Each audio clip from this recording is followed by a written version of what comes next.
मुशरिक और दुश्मन और यहूदी जो है ना, ये हमारी किताबों को हमसे ज्यादा पढ़ते हैं।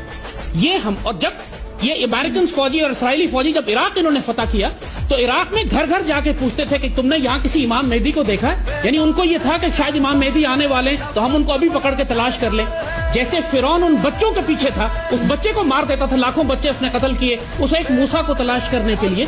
ये इनकी जहनियत है। इनको अच्छी तरह पता है कि गज़वा हिंद होना है। इन्होंने हमारी अहादीस को पढ़ा है, इनकी अपनी किताबों में लिखा हुआ है कि मुसलमानों के साथ इनका एक तसादुम होगा जिसमें ये मार दी जाएंगे, सारे खत्म हो जाएंगे, शिकस्त खा जाएंगे, हिंदुस्तान दोबारा मुसलमानों के गलबे में चला जाएगा।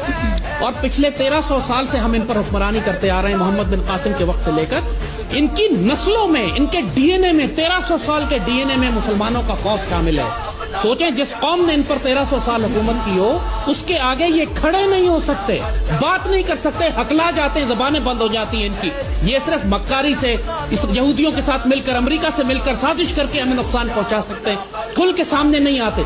इनको ईमान की हद तक यकीन है कि गज़वा हिंद होना है। इनके अपने ज्योतिषियों ने बताया हुआ है, इनकी अपनी किताबों में लिखा हुआ है कि इनकी एक जंग पाकिस्तान से होगी जो पाकिस्तान इनको खत्म कर देगा बिल्कुल।